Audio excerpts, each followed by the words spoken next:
I am giving away 3 5% pieces of myself to the main event coming up next month at the World Series of Poker.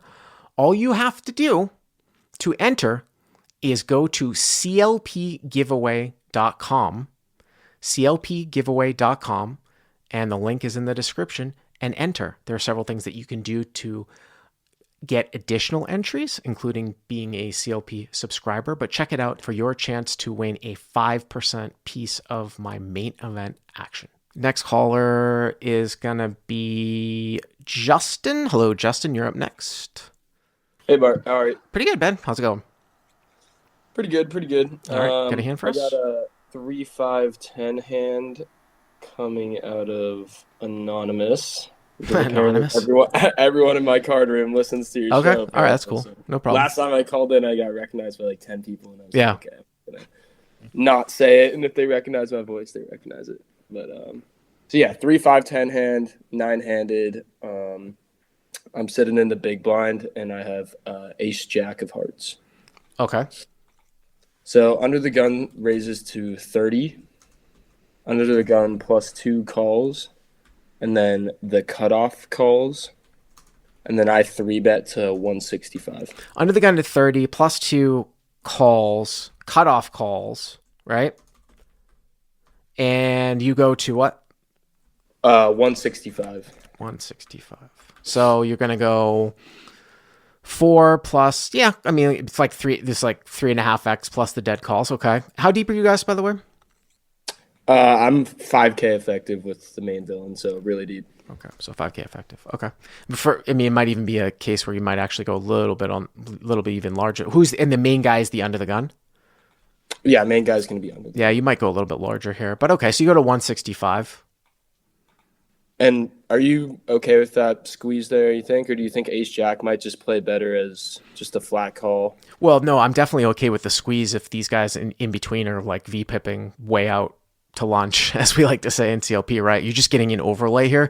And you really, really put the under the gun guy in a real tough spot if he's structuring correctly. Obviously, people make mistakes, but I mean, that's a very, very tough spot for the under the gun here to call with 2 guys behind. Almost like it's going to be a lot of 4-bets or folds. And we really take a look at this like this should be a snap fold with like ace queen off, right? From under the gun. I think with this configuration here. Suited aces probably should fold. And I mean, even 9s might be close, man. If he's structuring correctly. I'm just trying to say that this specific setup really, really leverages under the gun. He has to have a very, very tight range to continue, especially when you come swinging out of the big blind, right? Because you can call with a lot of your medium strength holdings. So you're going to be, or you should be inherently polar here.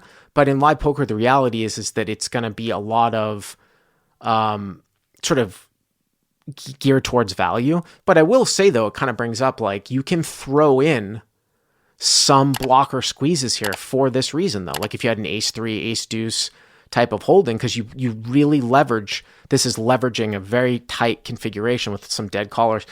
And then, of course, with your value hand, I mean, you want to get through under the gun, and then these other fools. I mean, obviously, you'd probably rather see the folds, but I mean, double flat, you can put them on a lot of pressure with, collapse pre-flop range, right? Right. So we actually get a triple flat. All 3 initial colors of the 30 call. All call. So, yeah. All call. All right. So 165 by 4, right? Correct. 26. What is that? 660? 660, I believe. All right. Yeah, 660. Okay. All right, so the flop comes out Jack 8-8 rainbow. Jack 8-8 rainbow. Okay. Yeah, suits are going to be pretty irrelevant for this hand. You have a backdoor heart draw or what? No. Oh yeah, I mean because you flop top pair, so it'd have to be okay. So you flop top pair. Okay, so 660. Yeah. So I lead out for 200 in the 660. I know we didn't mention this, so you go a little bit less than 1/3. A little bit less than 1/3, just because I am betting into 4 people, so it's pretty strong. Do you remember the approximate stack guys of the double flatters behind you at all? They're probably going to be sitting at around like anywhere in between 100 to 150 big. So maybe like 1200. 1500 or something. Okay. Yeah, the only opponent that Yeah, I'm really deep with is Under the Gun, who has me covered. He has Got like it. 10K on the table, Right. and okay. And the other thing too here is because you're so deep with that guy. Now, when you bet 200, I I mean I do remember I kind of remember I think with the continue, but okay, so let's say you bet 200 and then Under the Gun calls. Okay, what is Under the Gun? Or let me rephrase this. What do you think Under the Gun has to have at a minimum to continue here to your 200 with two guys behind you, especially with these guys being short behind you? Like minimum, I would say like tens or nines. Oh, Just I because don't think so. I don't think that they can got call it. with tens or nines. No way. Yeah. Okay, I How guess. can he call with tens or nines with two guys? But I think Yeah, that's no, you're way right. too You're wide. right. Yeah, You're- I think it Yeah, I has to be guess. a jack, right? Yeah, jack or like slow played 8, which I'm beat by. So Well, of course. I mean, an 8 is better than a jack, but I mean, I've made folds with a jack before, like this. Now, maybe not to this sizing. Like, say the guy had jack 10 suited and he had no backdoor, and then you came out swinging for 2/3 here on the flop instead of like 1/3. I think you just fold. I mean, right. that's the kind of like how squeezed this guy is from under the gun.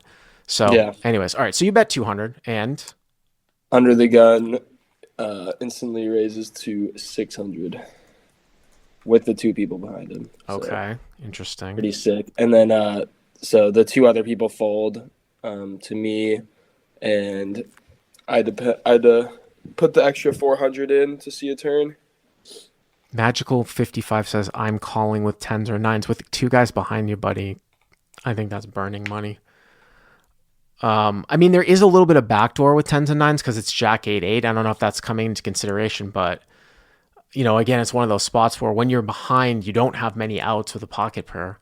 So, anyways, you go 200. We didn't even talk about sometimes the merit of sometimes checking here. Your hand probably does need a little bit of protection. I don't hate the bet. You go 200, under the gun 600, fold, right? And now it's back over to you. Yeah, this is a strange one. I mean, I suppose he could have some 8s here. He's not really supposed to. And again, I'm just trying to tell you like the way how these things are supposed to be structured. Like, it's probably a mistake for him to have any 8 with two guys behind him. I think now he is super deep with you, but still, it's a slam dunk call. If he opened like 7-8 suited or ace-8 suited and you 3-bet and he was heads up, of course it's a slam dunk call, but you don't want to be in between with those hands, right? Because there's two guys left. I'm talking about pre-flop, left to act behind him, and those are going to be super hard to maneuver. He really shouldn't have 8x here. Now, is it possible that he could have it? Sure. I'm just saying that if you wanted to play fundamentally sound, he really shouldn't have it. Now, how about Jack? The case Jack? Is it possible? Sure, it's possible. Is he going to be fast playing off like this? Probably unlikely, right? I mean, on Jack 8-8. No, I'm not going anywhere. It's interesting. I mean, now what is his bluffs? Maybe some 9-10 suited types of holdings, something like that. Is there ever...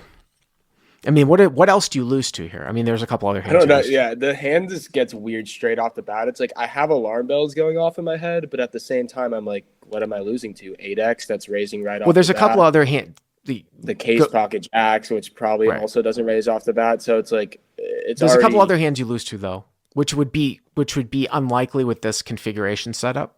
What do you think I'm thinking about? Yeah, overpairs. Overpairs. Mm-hmm. Yeah, overpairs. Like if you had like aces or kings, but it's just weird though with two guys behind to do that. I think he's almost always 4-bets aces. Right. But you call, right? You call. Yeah, I call. All right, so 1200 here on the flop. So it looks like it's 1860. Okay. Yep. So the turn is like an offsuit deuce, just completes the rainbow. Nothing, no flush draws introduced. So what offsuit deuce? Maybe I'm going to put up deuce of clubs. Okay. Yeah, whatever you have then that makes it irrelevant. Okay. So I check and flow, and he bets 1,000. So again, you guys started with 5,000. So if you were to call here, you would have about 2,800 left, and the pot would be about 3,800. That's how I always look at my math, because you put in 22 and you start with 5, so you'd have like 2,800 left, and the pot would be 3,800. Well, this is a CLP terminology. This is a really good example, actually, of fifth street chicken, where it's like, well, do you call here again? And then if he puts like max pressure on a clean run out here at the end, do you ever just give him credit for it? So I think this is a really good example. And, every 6 months I talk about this.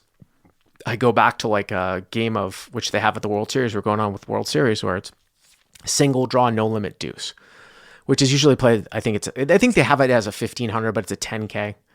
It's like the event that Doyle Brunson would always play. Rest in peace, Doyle Brunson. Even like he stopped playing. I think he played the seniors and the deuce, single draw deuce. The reason why I bring up single draw deuce, because that is the true Cadillac of no limit, where there's no board. It's a single draw low ball game. And you're really just betting. You're just kind of playing off of patterns and a little bit of information about the draw. So, you get into a situation like this where you call, let's say you call the 1,000, right? Now the pot's 38, and now the river is like a brick, like it's a 3, and you check, and then he just like bets again. And now you are just sometimes folding because of the bet patterns of the hand. And people would be like, how can you call the turn and fold the river when nothing changes? And I was like, no, it's the bet. The bet changes a lot in big bet poker. Now, did you ever think about folding somehow here on the street? Oh, 100%. I mean, I also kind of had that mentality where I'm like, okay, if I call this 1,000 and he barrels the river, like, what do I do? I mean, it would be just so strong, the triple barrel. But at the same time, I'm like obviously pricing myself in more by calling the turn. But like I said, I still just had that mentality that I had on the flop where it's like, still, what am I losing to? It's like 8x. That like, really, is there that much 8x that's opening under the gun? And then just flatting in between with the two people behind. So I was like, okay, that's kind of unlikely. And then there's the case pocket jacks, which is very unlikely as well. I'm just throwing that out because I just don't think it's played like this. Yeah, I don't think he with the two guys behind. Yeah, it's just want to keep my bluffs in, right, maybe even bring people behind in. And then there's aces and kings, which I think which is weird, right? I'm finding a hard time losing to anything. So I'm kind of putting him on 9-10 here, or just the airball, but. Or you can have an 8. Now, I will say, I'm going to read something in the live chat here from Name. He said, I could see the villain having something like 10-9, but you're beat so much here. In my opinion, I would never call this. So this is something to another good example of what I like to call turn pot odds here. So it's not quite as simple as, oh, yeah, he might have some 10-9, but I'm just never going to call this. Now, remember, the guy, his opponent's betting 1,000 into 1,800, right? So the hero is getting 2.8 to 1 on the call. Right? So sometimes the way that I like to look at this is like, okay, I'm getting 2.8 to 1 on the call. If I call, will this go check 1 out of 3.8 times and I win? I mean, that's really how you can look at it. Now, there are some other considerations because if he does have 9-10, he's got additional equity. And then there's a sliver of consideration on your side where if he has an 8, you actually have a tiny bit of equity to improve. But sometimes people don't look at these out of position turn pot odds in a given situation like this, where you're getting 2.8 to 1 on the call. So will this go check 1 out of, will it go check like, 27% of the time, 26% of the time, and you win? And I think a case could be made that, yeah, maybe it won't do it 50% of the time, but maybe 26% of the time. Right, exactly. Yeah, that also, I guess, went into my logic on calling the turn is that, yes, there is a small portion where it goes check, and obviously I'm kind of just crossing my fingers for that. We don't love facing a third barrel, but no, definitely small not. Frequency where it doesn't happen, and obviously that works out for us. So you called? Yeah, I called 1,000. All right, so now we're at 38.60, right? Correct. All right, so 38.60, and let's go to the river. So the river comes out a pretty sick one. It comes out a queen. Well, that's not good. Yeah. I mean, that's not good. I'm like, the one bluff like that I'm putting him on just gets there. So I check. Uh-huh. And villain bets 2,000. Not even a jam 2, for the 20. 2,000. Oh, jeez. So under the gun, 2,000. And now it's 58.60, 2,000 to call. I mean, that's not a good river. I mean, I know you're getting 3-1, but geez, like, I, yeah, I think at this point, I think I probably have to fold now. Or you think it's just trivial fold? What do you beat here? Dude, yeah. I guess not much at all, except for air balls. But I can't really find that many air balls with the two people behind. I mean, there shouldn't be any period, but I still do try and think in a sense of live poker that sometimes it happens. Mm-hmm. But even, I mean, this villain is like a winning for-profit player. So honestly, I wasn't really. I mean, it crossed my mind, but it's very unlikely. So did you fold? Yeah, I end up folding. And what did he show you, a bluff or something? Villain shows pocket nines as a bluff. Wow. So he turned 9-9 into a bluff. That's interesting because I was getting on the guys on the chat saying that I don't think 9-9 and 10-10 are a call. People saying that they're going to call. But he's actually turning 9-9 into a bluff. That is... yeah, I mean, that could be one of those ones that's sort of deep in the weeds. So, I mean, we've kind of seen this a little bit. I think we had a call. Actually, you know what? I had just edited this call from 2 weeks ago from my buddy Joey Sal, and it's going to be put up as Reg War versus Reg War, where Reg did something similar to him, but he called down. Obviously, he didn't have as difficult a decision here as you, but this guy took 9-9 and started a bluff with it here. Yeah, what do you think about that line? Because I've talked about this hand with this guy before, and we discussed if I mean, I know in the first place you said that 9-9 and 10-10 is just a fold with the two people behind you. Well, it's not a call. I didn't even consider turning it into a bluff. You know what I mean? You think it plays better as a raise over a call for sure? I mean, or you think it's just trivial fold? It's so rare that somebody would take a line like this and put so much pressure on an overpair. Yeah, he said he put me on like aces or kings. Right. So I think the question for him is that, well,